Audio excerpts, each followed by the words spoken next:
Good afternoon, cult members. Welcome to Pop Culture Cult, and welcome Whovians to our. I'm Sean. I'm just gonna fix this in post. Jesus Christ, I got 20,000 things going through my mind. Good afternoon, cult members, and welcome Whovians, and welcome to the Pop Culture Cult. I'm Sean. I'm Janice. Welcome to our discussion, reaction, review, wild speculation of Special 2 of the 60th anniversary. This one's called Wild Blue Yonder. Yeah. Yes, it was. Wild nothingness. If you've not been around for one of our discussions, they meander as we talk about, as we work through what we just saw. We are not watching along, so if that's what you're expecting, I'm sorry. And we're going to do spoiler-full conversation. Yeah. Because sometimes you just can't talk about these episodes without spoiling the poo out of it. Right. So, with all that being said, somebody was working through some stuff. Well, I mean, I kind of feel like that's what this whole 60th anniversary thing is about, since they brought David Tennant and Catherine Tate back. And Davies. And Davies, yeah. So there's something that Davies is trying to rectify. I mean, over, how it ended. What I don't know. I mean, I haven't. Yeah, I haven't seen anything that he specifically has said. He has said I had more stories in my head, but he hasn't said like because of X, Y, Z. Yeah, it's kind of the thing. I mean, but this one, I don't know. I felt it was a little Doctor Who of the week. Like, they went to, the end of time, the edge of universe, the, end of space, whatever. I mean, they've done that a bunch, and it was fun. Yeah. But I'm not sure I understand why we did what we did. Maybe we'll find out in the next one. There's only 3 episodes, so and then the Christmas special, right? But I feel like this was the toy maker playing with the Doctor. Maybe. I guess we'll find out next week. Because we know the toy maker, right? I want to say toy master. Toy master, something completely different. The toy maker is, we know he's coming, right? And so I felt like this was something like the episode with Matt Smith in Ponds, where they had the Sophie's Choice the entire time. Yeah. Which one was the real world, which was the dream, and they had to pick the right one, and if they chose wrong, they died. Yeah. So this kind of had that same kind of feel to it. Yeah. But this was specifically, from at least my point of view, without directly saying timeless child. Right. This was the Doctor and Donna working through what that all means for the Doctor. Well, I mean, they brought it up. I don't know that they worked anything through. I don't think they worked through anything either. But they specifically didn't say timeless child, and they didn't say flux either. Right. They talked about, you killed the end of the universe. Yeah. Half the universe went away. Yeah. I expected a Thanos' music to kick in at that point in time. Half of the universe went away. But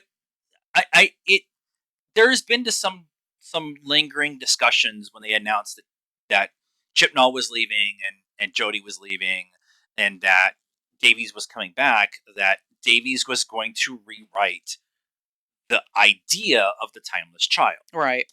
And I did not gravitate to timeless child. Right. I think the concept of what they were trying to do there was very interesting, but we never really got there. There's a whole bunch of mitigating factors with all of that, so I'm not going to. If they had flushed it out a little bit more, we're used to those kinds of reveals, for lack of a better word, to have taken at least an entire season, if not the entire doctor, that specific doctor's run to get there. Like, I'm thinking like Matt Smith and the Pawns and River and that was actually two doctors and multiple seasons went through, and so to have it all just kind of like boom, boom, boom, boom, boom, and you're like, wait, I haven't had any time to sit and kind of speculate about what all of this is about. Or work through my own personal thoughts of, is this why I want the Doctor Who story to go through? Yeah. And I think that when Donna asks him what happened, and he doesn't answer, and she asks him if he's going to be okay, and he says, yeah, eventually.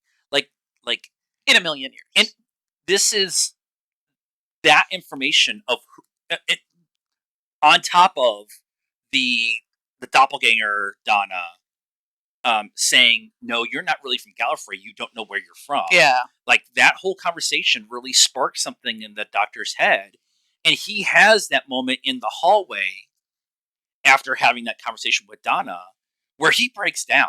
The Doctor never breaks down. And when they do, they really let it go. And this is why David Tennant is amazing as an actor, because he went through a oneer, 38 seconds or 40 seconds or whatever it was, where the Doctor has a complete breakdown of haven't had dealt with a lot of the stuff that has happened to him as Capaldi, as Jodie, yeah, and so Matt Smith, and even stuff with Matt Smith, with the Pawns leaving and everything. So him breaking down there by himself, by the way, not in front of anybody, and then David able to do the breakdown and then collect himself back into that.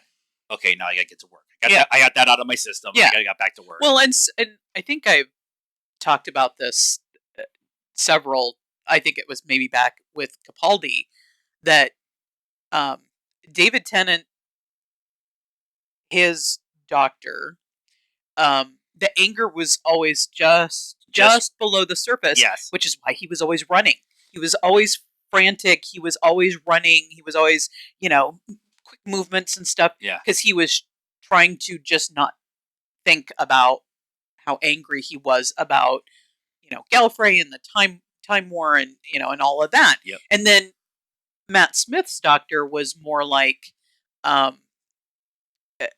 comedy. He's just gonna laugh it off, not think about it, have fun. I got my bow tie and my banana, and then Capaldi really had to kind of. I mean, he had a billion years in the ice, and the crystal time dial, to kind of think about it, sort of, because he didn't, it was just looping over and over and over again. But then he kind of got a little bit of his revenge by going to Gallifrey and getting them. And that whole speech that he gives in the Zygon invasion. Yeah. That is coming to terms. He came to terms with what he did or didn't do. Right. Ultimately didn't do. But he came to terms with that idea of what the Doctor did during the Time War. And he himself is an older face, right? And if you think of it in, human terms, usually as you get older, you start to come to terms with things that happened to you when you were younger, or whatever. And then Jodie being, David Tennant has multiple times in the last 2 episodes showed emotion or expressed an emotion that he, when he was the Doctor, wouldn't have done. And so I'm thinking that maybe, it's interesting though, because her Doctor was closed off, like Yaz and the boys were trying to get her to be like, hey, you call us fam, we're a fam, let's all, share thoughts and feelings and everything. And she was like, I got stuff to do, but I guess towards the end, when it was just her and Yaz, they kind of got there, and then she got she got taken by the silence and the silent angels, and she had to be regenerated. Yeah. So, yeah. It's they still haven't really explained why it's Tenet. Nope, not yet. There's specifically a reason why it's Tenet and why it's Catherine Tate. Yeah, because I don't think David Tennant would have come back just for the shock value or the advertising value of having. I mean, he would come back and do a one-off for the 60th anniversary, to have some fun with it because he loves the Doctor. Yeah, he showed photos during the press tour of his mom making him a Peter Davison, outfit for Halloween one year, right? And so he's with definitely the celery stick and everything like that. So he is a Doctor Who super nerd, which is awkward now because that's his father-in-law. Well, it's the whole thing is just let it be, just let it be. But the idea of I really thought that through the process of this episode, there was going to be a conversation of why this face came back. Yeah. And I even said there was a pause. Actually, I think I did it after he had that outburst where I said out loud, why did this face come back? Because I expected him, once he calmed down, to have that moment of thinking through everything and go and like questioning himself out loud, why did this face came back? Yeah. They did do that in the last episode several times. Yeah. Donna asked him, Rose asked him, like everybody asked him. So I wonder if they're gonna, because Capaldi went through that, and when he regenerated, because he was the guy from Pompeii. But then they never really fleshed that out. They kind of did. That's the one thing during the Capaldi era that I didn't like, was they really didn't sit down and say X, Y, Z. This is why this face came back. They said it in dialogue. They said to hold myself to the mast, to kind of hold myself to the decisions that about saving people. Yeah. And that's kind of what they were trying to. That's always how I interpret it. It's always interpret it because they didn't specifically come out and say. Yeah. And so this feels very different. Last week when Donna died, and I put quotey fingers up, Donna died. Dr. Donna died.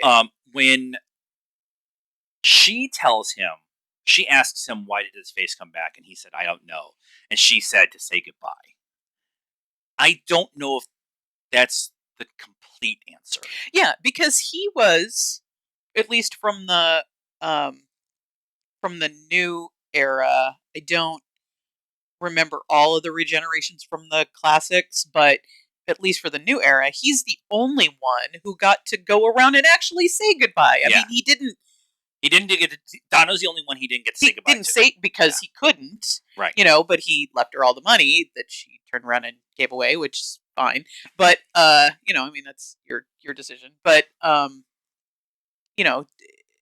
so why does he need to come say goodbye unless it's to her, because he didn't get to say goodbye to her. Right. But right. The doppelganger of Donna talked about when I got my memories back, I got all your memories too. Yeah. And I remember the 15 years. And then later, when they finally got back on the TARDIS, the doctor asked Donna, the other Donna said that she remembered all of the 15 years. Do you remember? And she paused. Now, without dialogue, and specifically somebody coming out and saying, blah, blah, blah, blah, blah, blah, yeah, which sometimes you can't believe because false narratives are a thing in storytelling. Yeah. Or unreliable narrators. Yeah. But she paused, I think, to save him there. I think she paused to save him, to maybe get him to open up some more about what happened. Yeah. And he opens up a little bit. It's going to take me a million years to recover. Yeah. But she doesn't. She she remembered everything that happened,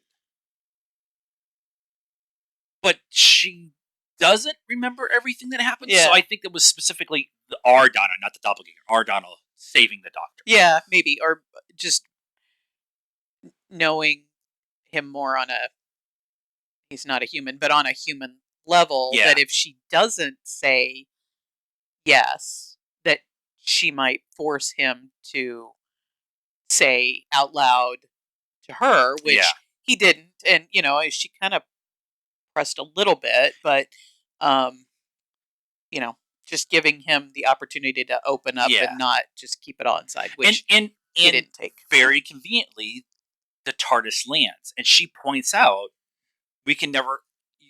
You time that perfectly, so we never have a serious conversation. Yeah. And so again, that's this is an example of the writing and the storytelling being on point and saying, we know that this conversation needs to happen. Yeah. But something always gets in the way of this conversation. Well, and in the last one, her saying, you could just have friends. You could just come over and we could have tea or, dinner or whatever and just be friends. And then she throws the tea into the it's not like I tripped and fell. She like, what? Which again, I think is the toy maker like influencing things. See, I like a lot of people because she conveniently had just said, "That's how I lost my last job." Right.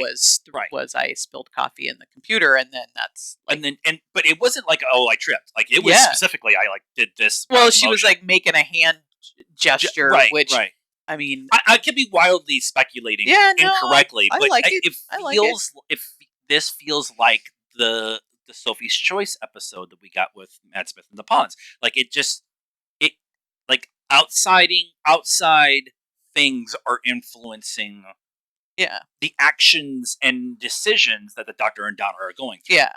And honestly, I know that the toy maker has been in a lot of the classic.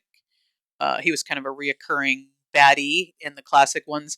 I don't specifically remember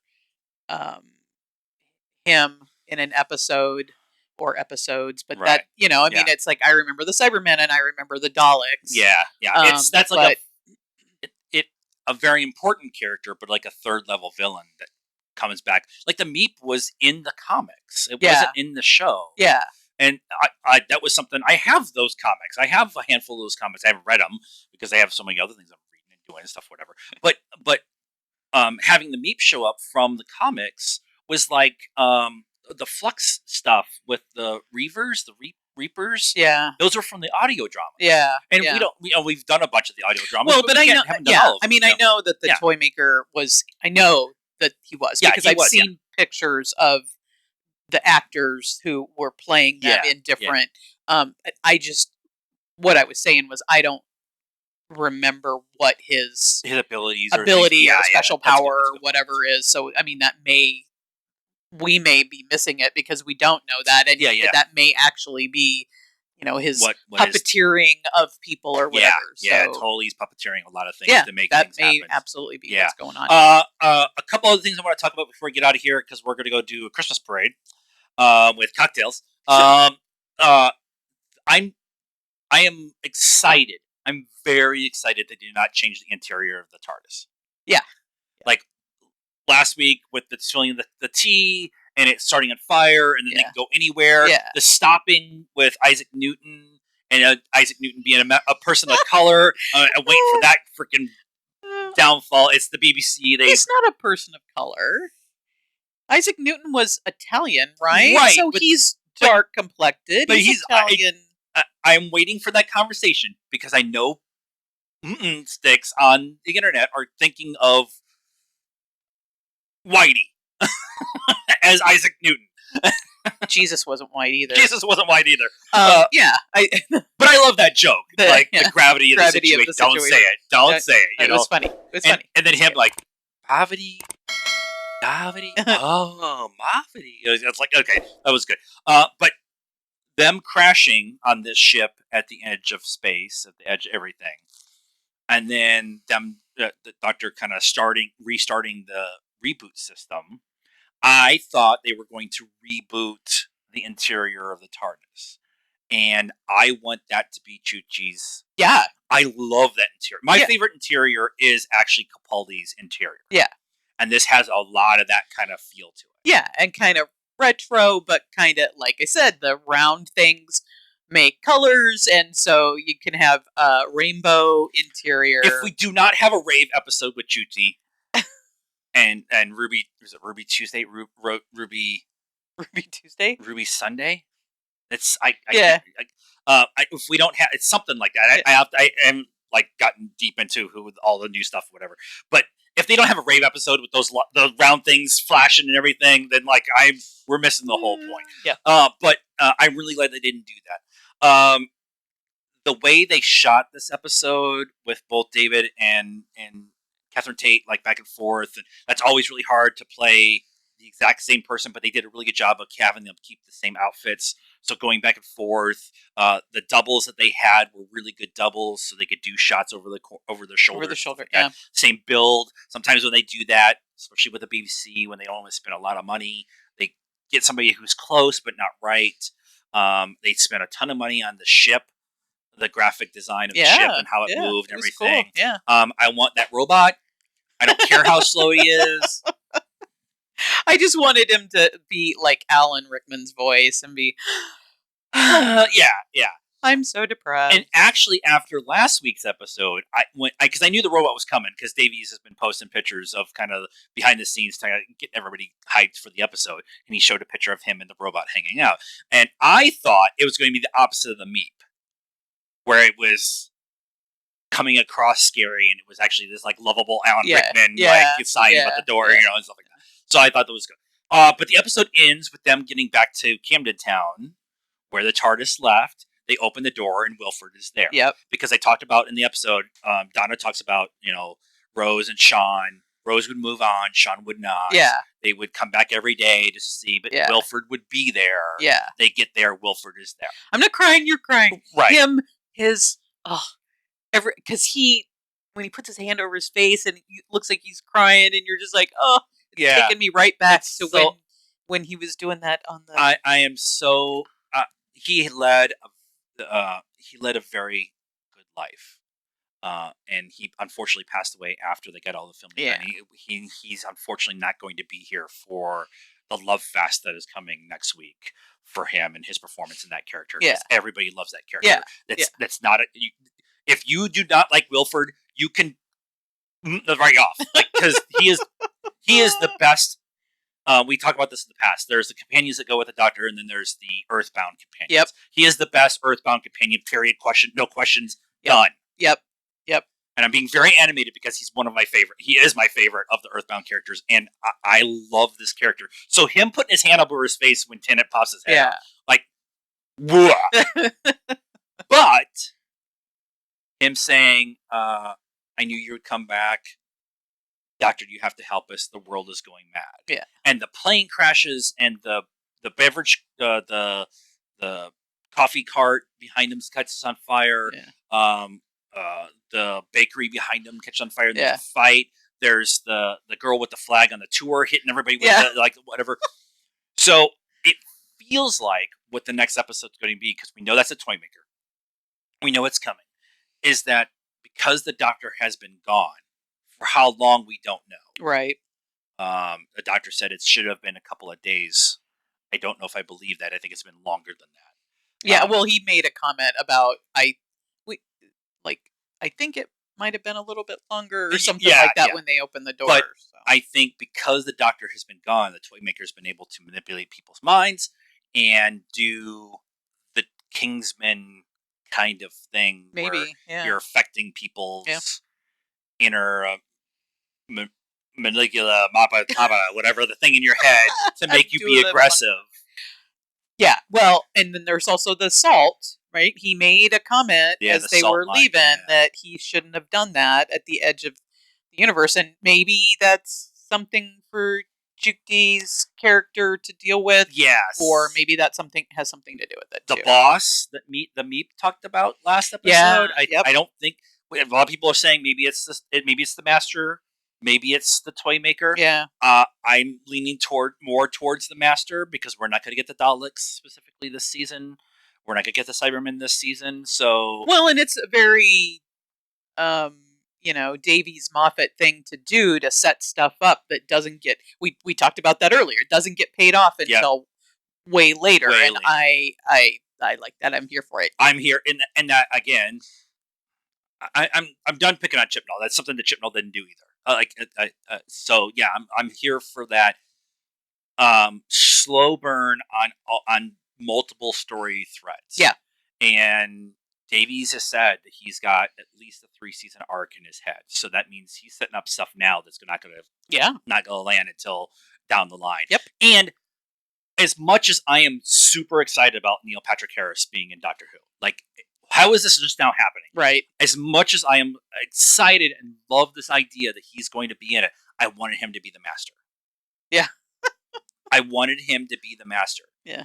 Because his playfulness as Neil would be amazing as the Master. Yeah. But they're making it a toy maker, which is probably just going to be a one-off. And so probably he might come back later. Yeah. But when they announced it, I was excited. I'm happy. I want him there. There's some other people in Doctor Who that I want to see in Doctor Who, but I want him to be the Master. So, and that comes out next Saturday. Yep. And then we'll have a couple weeks off, and then the Christmas special. They have dropped some stills from the Christmas episode. Yep. There's one that Ruby Tuesday until I figure out what it is. Rose? No, it's not Rose.